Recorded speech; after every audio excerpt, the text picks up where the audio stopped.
विसेचन महाकक्ष वर्धन गवाम श्मशान वदोहनम कबंद दहनम देवरात्रि च कारयेत पशु व्याधि मर्गे स्थान स्थान स्थान्यर्थ निर्जन स्वैवत पूजनम कारयेत दुर्भिक्षे राजा बीज भोक्तव्यम कृतिग्वा अनुग्रहणम दुर्गे सेतुकम भुक्ता अनुकरण का क्या करेंगे। कौटिल्य कहता है कि जब महामारी हो जाए ना तो राजा को भूखों मर जाना चाहिए। तो क्या करेगा जब मर जाएगा, चलेगा कैसे। कहा कि जितना अन्न राजकोष में है सारे राजकोष को हर व्यक्ति को बांटना चाहिए ताकि पहले उसका जीवन बचे। फिर वो हुआ कि मजदूर आ रहे हैं, इनको रोजगार का, उसने कहा कि राजा को नेतृत्व को उन लोगों को दुर्भिक्ष काल में या महामारी काल में उन स्थानों पर ही रोजगार देना चाहिए जिन स्थानों से वो दूर गए हैं। गांव जो राजा, सुन लीजिए, जो राजा यह कर नहीं सकता स्वयं महाभारत इसकी बात करता है, ऐसे राजा को कुत्ते की भांति काटे पे दिए। सशस्त्र समाज, अधिकार संपन्न समाज, शक्तिशाली समाज, राजा के ऊपर स्वयं नियंत्रण करने वाला समाज, और उसको कहते हैं मैकियावेली। सर नीत्शे ने नीत्शे ने जो जर्मन विचारक था उसने कहा कि अभी कौटिल्य हमारे यहां खोजा भी नहीं गया था। नीत्शे ने मनु की व्याख्या में कहा कि कौटिल्य जैसा प्रकाश तो बाइबिल में भी नहीं है।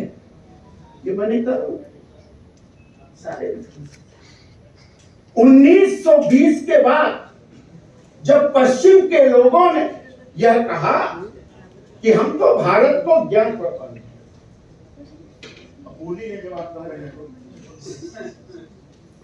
हम तो भारत में राजपाज करने नहीं आए हैं, हम भारत में भारतवासियों को ज्ञानवान बनाने के लिए आए हैं और ये हमारा उद्देश्य है।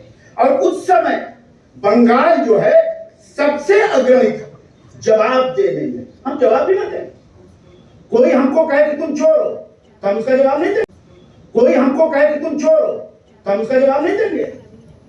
कोई हमको कहे कि तुम हत्यारे हो तो हम उसका जवाब देंगे। भाई हमारा अधिकार है जवाब देने। उस समय 1907 में एनसी दास ने बंगाल के केसर नियंत्रित राजतंत्र नामक एक किताब लिखी 1907 में। उसने कहा कि कौटिल्य अर्थशास्त्र को लोकतंत्र का संविधान कहा जाए तो अतिशयोक्ति नहीं। 1907 1924 में हिंदू पॉलिटी में काशी प्रसाद जायसवाल ने यह कहा कि अर्थशास्त्र को छोड़ दिया जाए तो भारत में कुछ नहीं है। काशी प्रसाद जायसवाल ने कहा। 1916 में प्रमथनाथ बनर्जी ने public administration in ancient India में कौटिल्य अर्थशास्त्र को लोकतांत्रिक प्रशासन का आधार बनाया। 1916 में आरसी मजुमदार ने corporate life of ancient India में अर्थशास्त्र को राजधर्म का लोकतंत्र बताया। 1917 में के आरपी कांगले ने कौटिल्य अर्थशास्त्र की व्याख्या में कहा कि अर्थशास्त्र भारत का संविधान है। एनसी बंदोपाध्याय ने कौटिल्य नामक अपनी किताब में कहा कि कौटिल्य राजतंत्र का की बात ही नहीं।